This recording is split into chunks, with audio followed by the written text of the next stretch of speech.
मोहन यादव ने एमपी में बंद करवाए लाउड स्पीकर। एमपी में सीएम बनते ही मोहन यादव ने किया बड़ा ऐलान। मोहन यादव ने खुले मांस पर लगाया प्रतिबंध।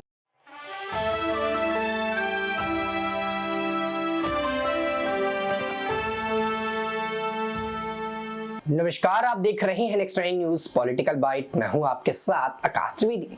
दर्शकों, आप सभी का बहुत बहुत स्वागत है हमारे खास प्रोग्राम बयानी बवाल पर। और इस खास प्रोग्राम पर बात करेंगे मोहनलाल के बयान के बारे में, जो इस वक्त सबसे ज्यादा चर्चा का विषय बने हुए। बता दें कि मध्य प्रदेश की सियासत पर चुनाव के पहले और चुनाव के बाद से लगातार सियासी हमले लगातार जारी है। और ऐसे में सीएम को लेकर यहाँ पर जद्दोजहद तेज थी। और उसके बाद से ही, जब से ही मध्य प्रदेश की कुर्सी पर मोहन यादव को विराजमान किया गया है, तब से यहाँ पर सियासत और ज्यादा गर्माती हुई नजर आ रही।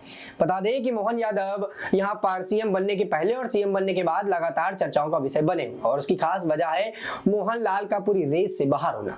बता दें कि मध्य प्रदेश की सियासत पर लगातार शिवराज सिंह चौहान और कैलाश विजयवर्गीय को लेकर अटकलें लग रही थी कि इन दोनों नेताओं में से किसी एक के नेता के चेहरे पर ही यहाँ पर मुहर लगी, लेकिन ऐसा होता हुआ नजर नहीं आया। यहाँ पर शिवराज सिंह चौहान भी इस पूरी रेस से बाहर निकल गए, तो वहीं कैलाश विजयवर्गीय भी। और ऐसे में मोहन यादव इस पूरी रेस में सबसे आगे जो इस रेस में कहीं थे ही नहीं। और उनको लेकर यहां पर पूरी तरह से घोषणा कर दी गई कि अब यही मध्य प्रदेश के सीएम है। और उन्होंने सीएम पद की यहां पर शपथ ले ली और अपना कार्यभार संभाला। इसके बाद आपको बता दें कि यहां पर एक मेन बात निकल कर आई कि जो शिवराज सिंह चौहान सीएम बनने का ख्वाब देख रहे थे, उस शिवराज सिंह चौहान को साइडलाइन किया गया। और उससे भी मुख्य बात यह रही कि शिवराज सिंह चौहान ने खुद मोहन यादव का नाम यहां पर आगे रखा।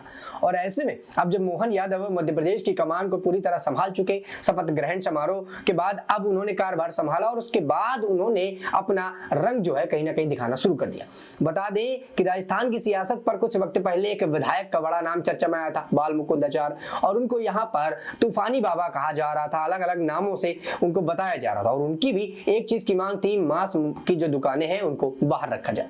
और कुछ वक्त पहले देश के अंदर लाउड स्पीकर को लेकर कई बड़े विवाद देखने को मिले थे। और यहाँ पर सुप्रीम कोर्ट तक ये लाउड स्पीकर का मामला पहुंच गया था कि जो मुसलमानों के नवाज होते हैं उस पर लाउड स्पीकर बजते हैं और उससे ध्वनि प्रदूषण होता है। तब यहाँ पर सुप्रीम कोर्ट ने बड़ी फटकार लगाई थी और कहा था कि सिर्फ मुसलमानों के लाउड स्पीकर से यहाँ पर ध्वनि प्रदूषण होता है। आप इस बात की क्या गारंटी दे सकते हैं कि यहाँ पर जो हिंदू देवी देवताओं की जो पूजा अर्चना की जाती है, लाउड स्पीकर पर की जाती है, उससे ध्वनि प्रदूषण नहीं होता। इसको लेकर तमाम चर्चा यहाँ पर तेज हुई थी। और ऐसा ही एक बयान अब यहाँ पर मोहन यादव का आता हुआ नजर आ रहा है, जिसके बाद से लगातार सियासत गर्माती हुई नजर आ रही। बता दें कि मध्य प्रदेश के मुख्यमंत्री मोहन यादव ने बुधवार को यानी 13 दिसंबर को सत्ता की कमान संभाल ली। सीएम पद का कार्यभार संभालते ही मोहन यादव ने प्रदेश में धार्मिक स्थलों और अन्य जगहों पर लाउड स्पीकर को बैन करने की बात का आदेश दे दिया। आदेश के मुताबिक धर्म गुरुओं से बातचीत के बाद धर्म स्थलों से लाउड स्पीकर हटाने का काम किया जा रहा है।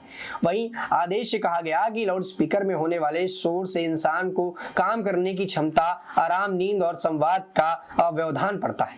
साथ ही इसे शरीर पर ब्लड प्रेशर, बेचैनी, मानसिक तनाव और अनिद्रा जैसा प्रभाव पड़ते हैं। लाउड स्पीकर का इस्तेमाल रोकने के लिए सरकार ने उड़न दस्तों के साथ गठन का फैसला भी कर लिया। वहीं ये उड़न दस्ते नियम का उल्लंघन की स्थिति पर रिपोर्ट्स संबंधित जो है अधिकारिक को सौंपी जाएगी। वहीं सुप्रीम कोर्ट ने लाउड स्पीकर का इस्तेमाल करने के लिए पहले ही एक गाइडलाइन तय कर रखी है। बता दें कि इसके तहत लाउड स्पीकर की आवाज एक सीमा तक होनी चाहिए और एक सीमा तक ही रहेगी। वहीं ऐसे में शायद ही मस्जिदों और मंदिरों पर इसका कोई खासा असर पड़े। बता दें कि लाउड स्पीकर बजने के लिए एक निश्चित समय सीमा से पहले ही तय है। इस दौरान लाउड स्पीकर का इस्तेमाल किया जा सकता है। सुबह 6 बजे के बाद रात 10 बजे तक लाउड स्पीकर बजाया जा सकता है, जबकि रात 10 बजे के बाद से लेकर सुबह 6 बजे तक इस पर पाबंदी रहेगी। ऐसे में अगर कोई रात 10 बजे के बाद लाउड स्पीकर का इस्तेमाल करता है तो उस पर कानूनी कार्रवाई की जा सकती है। बता दें कि आमतौर पर लाउड स्पीकर के इस्तेमाल के लिए प्रशासन से लिखित मंजूरी लेना अनिवार्य है। धार्मिक स्थलों पर भी इस प्रक्रिया के तहत अनुमति मिलती है, लेकिन प्रशासन अगर चाहे तो उन स्थलों पर अनुमानित समय को बढ़ा सकता है, जहां सुबह 6 बजे से लेकर 10 बजे तक लाउड स्पीकर का इस्तेमाल छूटे हैं। हालांकि इसकी अनुमति साल में सिर्फ 15 दिनों के लिए ही मिल सकती है। बता दें कि सुप्रीम कोर्ट के आदेश के मुताबिक चूंकि लाउड स्पीकर बजाने की एक निश्चित समय सीमा तय की गई है, इसीलिए शादी ब्याह में भी लाउड स्पीकर के इस्तेमाल के लिए प्रशासन से अनुमति लेनी होगी। हालांकि मुख्यमंत्री ने अपने आदेश में शादी ब्याह का कोई जिक्र नहीं किया है। ऐसे में देश भर में सुबह 6 बजे से रात 10 बजे तक लाउड स्पीकर का इस्तेमाल की इजाजत है, लेकिन अगर आपको सार्वजनिक स्थल पर इसका इस्तेमाल करना है तो उसके लिए पुलिस स्थानीय प्रशासन से अनुमति लेना अनिवार्य है। इसके लिए आपको प्रशासन को लिखित दस्तावेज देने होंगे। हालांकि अनुमति प्रदान करने या काम पूरा करने और अधिकार प्रशासन के पास है, वो चाहे तो आपको अनुमति दे या फिर ना दे। वहीं दर्शकों आपको बता दें कि सेंट्रल पॉल्यूशन कंट्रोल बोर्ड ने 4 अलग इलाकों के आधार पर साउंड के मापदंड को तय किया। बता दें कि जिस तरीके से यहाँ पर मोहन यादव ने लाउड स्पीकरों को लेकर बड़ा बयान दे दिया और यहाँ पर पूरी तरह से लाउड स्पीकर बैन करने की बात कर दी और इसको लेकर कहा यह जा रहा है कि पूरी तरह से लाउड स्पीकर को हटाया जाएगा और जहां पर अलग अलग मापदंड दे रखे हैं। एक तरफ सुप्रीम कोर्ट ने अपने मापदंड दे रखे हैं और उसका समय सीमा बता रखी है कि 10 बजे के बाद आप लाउड स्पीकर नहीं बजा सकते, सुबह 6 बजे तक लाउड स्पीकर नहीं बजेंगे, यानी कि रात के 10 से सुबह 6 बजे तक लाउड स्पीकर नहीं बजेंगे। ऐसे में अब यहाँ पर जो सेंट्रल पॉल्यूशन कंट्रोल बोर्ड है उसने भी यहाँ पर अलग अलग इलाकों के आधार पर साउंड के मापदंड तय किए। बता दें कि इसमें कमर्शियल, रेजिडेंशियल, साइलेंस और इंडस्ट्रियल इलाके शामिल हैं। इंडस्ट्रियल इलाके में आवाज का पैमाना 75 डेसिबल और रात के वक्त 70 डेसिबल निर्धारित किया गया है। साइलेंस जोन में दिन के वक्त 50 डेसिबल और रात के वक्त 40 डेसिबल की आवाज सीमा तय है। वहीं कमर्शियल इलाके पर लाउड स्पीकर बजाने के लिए दिन के वक्त 65 और रात के वक्त 55 डेसिबल का साउंड स्पीड तय है। इसीलिए जबकि सियासी इलाकों पर 15 दिन की बात करें और वहां पर अगर इसकी पैमाने की बात करें तो सियासी इलाकों में 55 और रात में 45 डेसिबल स्पीड लाउड स्पीकर बजाना तय किया गया है। वहीं आपको बता दें कि इस पर आगे क्या क्या प्रावधान दी जा सकते हैं। तो बता दें नियमों का उल्लंघन करने पर कारावास या जुर्माना दोनों का प्रावधान है। वहीं बता दें कि प्रोटेक्शन एक्ट 1986 के तहत इन नियमों को उल्लंघन करने वाले पर 5 साल की कैद और 1 लाख रुपए तक का जुर्माना भी हो सकता है। दर्शकों आपको बता दें कि यहाँ पर लगातार भारतीय जनता पार्टी के नेता अपनी कमान संभालने के बाद लगातार ऐसे बयान दे रहे हैं और यहाँ पर मोहन यादव ने जो बड़ा काम करना शुरू किया है वो कहीं ना कहीं कई सवाल खड़े करता है। क्या इस बार विधानसभा के चुनाव के बाद अब भारतीय जनता पार्टी यह समझ चुकी है कि लोकसभा के चुनाव में हमें किस प्रकार से वोट बटोरने?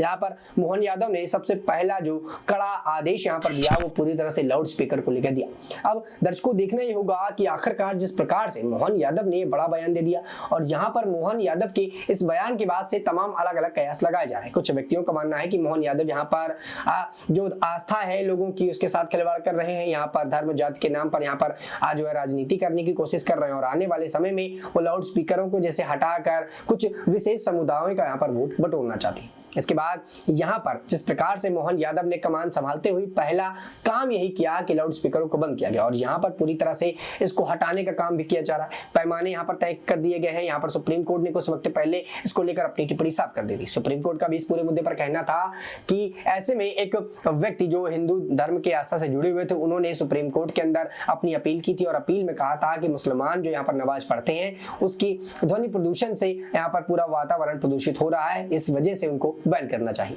वहीं आपको बता दें कि इस पर सुप्रीम कोर्ट ने अपना पूरा रुख साफ कर दिया था। सुप्रीम कोर्ट ने यहाँ पर बता दिया था कि आप इस बात की क्या गारंटी दे सकते हैं कि हिंदू देवी देवताओं की जब पूजा की जाती है तो उस पर ध्वनि प्रदूषण नहीं होता है।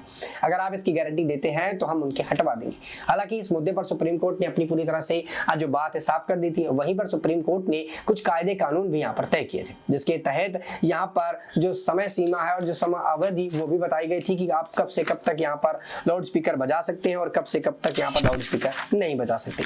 ऐसे में दर्शकों जो समय सीमा तय की गई थी वो सुबह 6 बजे के बाद रात 10 बजे तक की है और उसके बाद आप रात 10 बजे से सुबह 6 बजे तक स्पीकर नहीं बजा सकते। बता दें कि इस पूरे मामले पर अब पूरी तरह से सियासत एक बार और गर्मा रही। जिस प्रकार से मोहन यादव ने यहाँ पर अपना पूरा काम यहीं पर ध्यान केंद्रित कर दिया है और आने वाले समय में इसका क्या प्रभाव पड़ेगा, क्या यहाँ पर जनता ये पूरे प्रावधानों को मानती हुई नजर आएगी? क्योंकि लगातार कई इलाकों पर ऐसा देखा जाता है कि शादी बारातों पर लगातार डीजे बजते रहते हैं और यहाँ पर कई लोगों को नुकसान होता है और कई बार इसकी कंप्लेन करने पर लोग अपनी बातों को छुपाते हैं और लड़ाइयों की यहाँ पर कई संभावनाएं देखने को मिलती हैं। और ऐसे में अब मोहन यादव ने एक बड़ा काम कर दिया। इस पूरे मुद्दे पर दर्शकों आप अपनी क्या राय रखते हैं? क्या आने वाले समय में जिस प्रकार से मोहन यादव ने यहाँ पर पूरे काम को बैन कर दिया है, लाउड स्पीकर को बैन कर दिया और समय अवधि जो यहाँ पर दी गई है और यहाँ पर जो पॉल्यूशन कंट्रोल बोर्ड है उसने भी अपनी पूरी तरह से बता दिया है कि किस किस डेसिबल के तहत किस किस जगह पर और कैसे कैसे यहाँ पर काम करना है जो मैंने अभी आपको बताया। इस पूरे मुद्दे पर अब आखिरकार आगे क्या होता हुआ नजर आएगा और आप इस पर पूरी अपनी क्या राय रखते हैं नीचे कमेंट सेक्शन में आप जरूर बताइएगा। फिलहाल के लिए इतना ही। देश दुनिया की तमाम खबरों से जुड़े रहने के लिए आप देखते रहिए नेक्स्ट न्यूज़ पॉलिटिकल बाइट।